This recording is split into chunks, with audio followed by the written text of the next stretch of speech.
Hello, my friends, hello, and welcome once again to stately Vaughan Manor, where Roger and I have returned. Because it's Wednesday, that means it's Epic Comic Book Wednesday. Every Wednesday, we'll talk about a certain comic book, graphic novel, or comic book subject. Steve Donoghue over on his channel will talk about the same comic book, graphic novel, or comic book subject. It is our world's finest team up that we do once a week. And this week, we're talking about something interesting. This week we're talking about Becky Cloonan's Conan from the Conan the Barbarian comic book that Dark Horse did back in 2012. So we know Conan, fantastic character, one of my favorite characters, was published in comic books by Marvel Comics for years and years until they lost the license in 1995. Dark Horse picked up the license in the early 2000s and just did a great job with it for a long time. Until 2012, actually. And what Dark Horse did is they did Conan in a number of series. They started with a comic book just called Conan, and then they had a comic book called Conan the Cimmerian. Eventually, they did a comic book called Conan the Barbarian. So Conan the Barbarian comic book returned in 2012. And I'm not sure what was going on with Dark Horse Comics at the time, but they decided to take Conan in a whole new direction. That's usually a bad thing. When comic book publishers decide, hey, let's take this book in a whole new direction. And so they did. They took Conan in a new direction with Conan the Barbarian. And so I don't hear this series mentioned too much by Conan fans. In fact, I almost never hear it mentioned. I get the feeling that if you were a diehard Conan fan at the time, you just kind of walked away from this series shell-shocked and just were like, we will never speak of this again. This never happened. But it did happen. And I'm going to talk about it today. So, yes, Conan the Barbarian from 2012. So what they decided to do is they were going to adapt the Conan story, the Robert E. Howard Conan story, Queen of the Black Coast. They would start with the beginning of the story, then they'd have a bunch of stories that they would do that take place during the time that Conan spends with the pirate queen Belit, the love of his life, and then they would do the end of the story, and that would be the end of the series. And that's what they did. Now, Roy Thomas did something very similar in the original Conan the Barbarian comic book back in the 70s, where he spent a lot of time with Conan and Belit. And it was fantastic. This time, though, wasn't quite as good.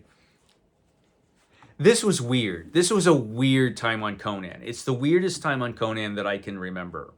And so it's always been in my brain, this series, which started off with 3 issues drawn by Becky Cloonan, and she sort of set the stage for this Conan series.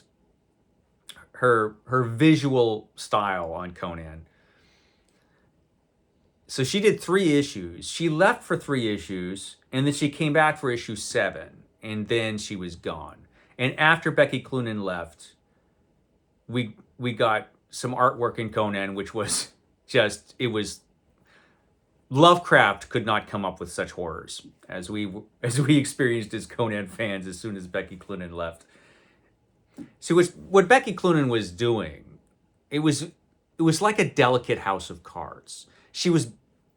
If she was pulling this off at all, it was very delicate. As soon as she left and anybody else tried to do what she was doing, it would all come tumbling down. And indeed it did. The first thing wrong with this series, though, was actually the writer. Brian Wood was the writer on Dark Horse's Conan the Barbarian. And I think he was just the wrong guy for the job. Because the pace of that comic book was glacial. I mean, it was so slow. And you don't want a boring Conan comic book. It's just not what you want. And this was a boring Conan comic book. Not to get on Wood's case too much. I really don't know too much about Brian Wood. Haven't read too much of his stuff. But he was the wrong guy for this book, for sure. And that was the first problem. And then you have the weird depiction of Conan. So, as Conan fans, we know what Conan looks like. you know, he's a big, physically imposing warrior. And we did not get that in Conan the Barbarian. It was different. So let's take a look at it. So I have it. I have the original issue somewhere, but I have it collected in these epic collections that Marvel did when they got the Conan license back. And when Marvel had the Conan license back, they reprinted all of the Dark Horse stuff, or at least most of the Dark Horse stuff. And this is the Conan Chronicles Epic Collection, Volume 5, which has the first few issues of the Conan the Barbarian series from Dark Horse. And then I have the other Becky, there's like that one issue 7 that she does, which is in here.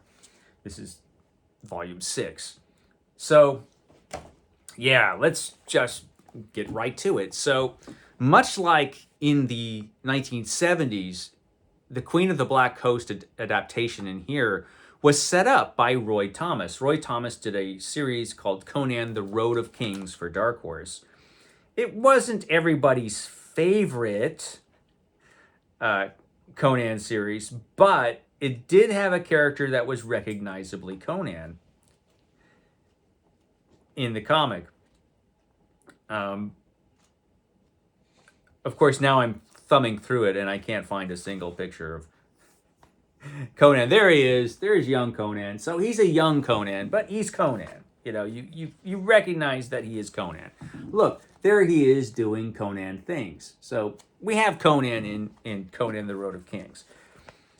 Yeah, that's Conan. There he is. And then we get to Conan the Barbarian. And Conan is on the run because he's got himself into some trouble. He's riding up to the docks. This is right where Queen of the Black Coast, the story begins. Conan riding to the docks. He needs to get out of town and needs to get on a ship fast. So he's riding to the ship. And here's Becky Cloonan's Conan. And there he is, Becky Cloonan's Conan. That's our first glimpse of him. And then we get him looking over his shoulder there as he rides to the docks. Look at him, it's Becky Cloonan's Conan. Isn't he adorable? He's an adorable Conan. And so he's racing towards the docks. He literally jumps onto the ship. And, you know, this is Becky Cloonan. And I think you either like Becky Cloonan's art or you don't. I do like Becky Cloonan's art. This was just a little strange. So he jumps onto the ship and he immediately threatens the captain and the crew. He says, you know, if you don't go, I'll kill you.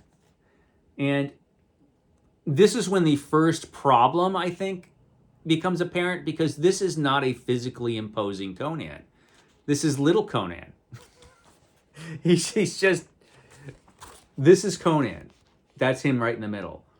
This is a character that if you didn't know this was a Conan comic book, you probably would not recognize this guy as Conan, because he's just doesn't look too much like Conan. But, you know, this is Conan. This kid is Conan. So I was a teenage Conan. And like I said, there's a lot of talking in this book. A lot of talking. Much talking. And that is usually followed by more talking. And, you know, we've got Becky Cloonan's Conan. Becky Cloonan's Conan is like, you know, when I work on a ship, I put my hair up. This is Conan here. And so obviously something is different here with this. This is probably the prettiest Conan you're ever going to see. But he still talks like Conan, you know, despite the odd look. This was strange. And like I said, Becky Cloonan is pulling this off barely, you know, and it is a well-drawn comic book. It does look good. So at the time, I was kind of like, this is weird, but okay, I'll accept it. You know, for the time being, I'll accept it. Because what choice did I have? Now, Conan is having visions of the pirate queen Belit, who he hears about on the ship. He hears that this pirate queen Belit goes around with her pirates, and she just, if you see her, you're dead, pretty much. But he's having visions of this pirate queen. Visions, and he says, "Oh, Belit, she's so beautiful. She's even prettier than I am," says Conan. And Conan sees Belit, and we're going to get some action coming up in issue number 2. Some action is coming. We didn't get a lot of that in Conan issue number 1. But in issue number 2, action! Here she is, Belit, Queen of the Black Coast. And she's going to meet Conan. And so it is odd in this period of Conan, this issue of Conan, that there is action. And that is because I think it's Queen of the Black Coast. They're adapting a Conan story written by Robert E. Howard. So Wood has to put some action in here. He might not want to, but he has to. And so Conan calls for a bow. And we have the scene where Conan is, shooting folks on Belit's ship. But it's all to no avail because the ship is doomed. And it goes on for a bit, it's about 5 pages of Conan shooting people on the ship because it's Brian Wood, man. He's got to stretch it out. Eventually, Conan leaps on board and we have a savage battle. A savage battle where Conan fights. There he is there, leaping on the pirate ship. So this is all cool. And this is our savage warrior. Woo! So this is Conan. Now, admittedly, he looks more like Conan now than he does a few issues from now, if you can believe it. But this is Conan. So he's just a kid. This is the problem. He's not a physically imposing character. He's just like He's Becky Cloonan's Conan. So what do you say? And so, yeah, there's that. There is, like I said, more action going on here, more fights. You don't really see too much out of the fights, but fights are happening. Because it said so. And then he's all tired and leans against the post there. Conan. Now Conan also spends this whole series in this one pair of pants. And so this is where Conan meets Belit, the pirate. And they instantly fall in love. She says, "Man, you're the man for me," she says. And he's like, "Okay." And so she says, "Make me your queen." So that's the first 2 issues of Conan. Here's the very romantic cover for the 3rd issue of Conan. And we have some scenes from Conan's childhood. Now, this is another problem with this series. It's another series that goes back to Cimmeria, but it doesn't do that yet, but it will. So this is about where the story breaks off from the Robert E. Howard story, and it starts going in Brian Wood's direction here. And so since Brian Wood is writing it, you guessed it, more talking. More people sitting around the ship talking. But they can't keep talking, can they? Yes, they can. They can keep talking. They could talk all day. I mean, they're on a ship. What are they going to do? Have action? No. It's just more talking. Something must happen eventually, right? Oh, yes. Belit and Conan decide to talk. And there are many romantic scenes between Belit and Conan where they gaze into each other's eyes. Because, he's romantic. And here are some more scenes like that. And then, of course, we have the sex scene. And the sex scene is followed by talking. Here's some more talking on the ship with the crew. Let's have a conversation. So there's Conan. Yep. Shorter than everybody else on the ship.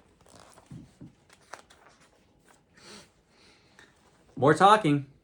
You thought I was kidding. Nope. More talking. But they can't follow that up with more talking, can they? Sure they can. It's Conan the Barbarian. What did you want? Action? Did you want action? No. We've got to have talking.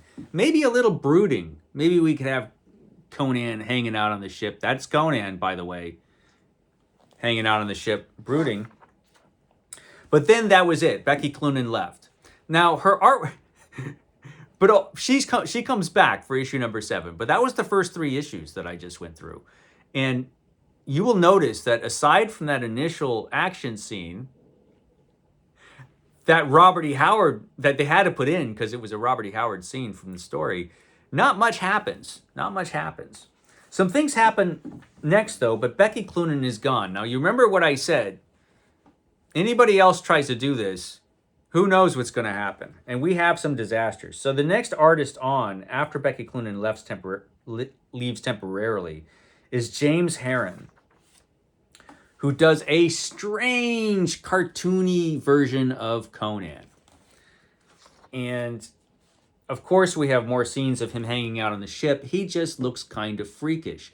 But to be fair, so does everybody else in this comic book at this time look a little weird, or very weird. Now, eventually they sail into a city, and Conan immediately gets himself into some trouble. Gets himself beat up because, you know, Conan, this is Dark Horse's Conan the Barbarian. Conan gets himself beat up. And this is just weird. It's just... this is just not Conan. Who is this mutant character? So this didn't work out very well. So eventually Becky Cloonan came back for issue number 7, and she did one issue, which unfortunately takes place in Cimmeria, where Conan takes Belit to meet his mom. He takes Belit to meet his mom. You thought this comic book couldn't get any more exciting, but it does. Belit's never seen snow before. She's very excited. Look at happy Conan. Oh, what wonderful times we have in Cimmeria. La, la, la. So let's meet Conan's mom. There she is. Conan's mom. Let's talk. Let's all talk together in Cimmeria by this hut. And we won't let anything happen that's like exciting or anything. Let's not have any excitement. But he does find out, Conan, while he's here, that there's another guy out there taking his name and doing bad things. This upsets Conan. You see, he's upset. He's upset. Let's talk about it. Let's do some more talking. So, no matter what you might think of the artwork on here, it's okay. My dog Rhonda over there is hacking up. She can't handle this version of Conan. But yeah, so this is the last issue that Becky Cloonan does of Conan. We have an appropriately romantic scene with skinny Conan here. Conan keeps getting skinnier, though, as this comic goes on. She says, I have to go and take care of business, and you just have to hang out here with my mom. I know, Rhonda. I feel the same. This is the evil bad guy who is taking Conan's name, who, as it turns out, is a childhood friend of Conan, or acquaintance of Conan, or something. It's been a while. Anyway, Becky Cloonan leaves for good. She left for good. She says, okay, I did enough on this comic book. You take over. And so at this point, I think Dark Horse should have been like, okay, this isn't really working out.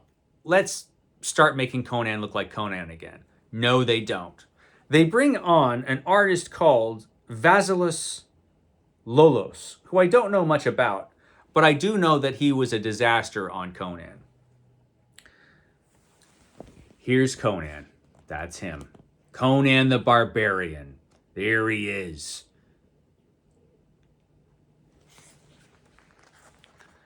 You can imagine how I felt. Look at this big exciting splash page. One of these characters is Conan. Can you guess which one? Conan. That's who this character is. There he is. That's Conan and Belit. Just so you're aware. Well, eventually there's got to be some... Here's Conan upset. This angry child, that's Conan. He's upset.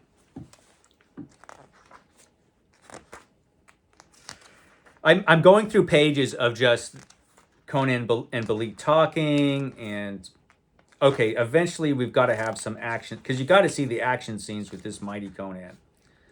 Oh my God, it's got to happen sometime, right? Oh, here's some action. Okay. Swoosh, swoosh, whoosh. So that's Conan. You see that skinny little guy in his pajamas with the stringy hair? That's Conan the Barbarian. This is what we were subjected to. This is what came after Cloonan. It was a nightmare. It was a nightmare. Now, eventually, Conan did get beefed up a little bit. I think Dark Horse was finally like, what are we doing? And they kind of slowly turned it around, and eventually Conan actually came back. But I lived through this as a Conan fan, and it was just... I'm still confused, Roger. Roger actually kind of looks like the... You kind of look like the Dark Horse Conan. Maybe just a little bit of resemblance if you put a wig on him. Anyway, that was Becky Cloonan's Conan and what happened afterwards. A strange period in Conan, which you do not hear referenced all that often, and frankly, you can see why.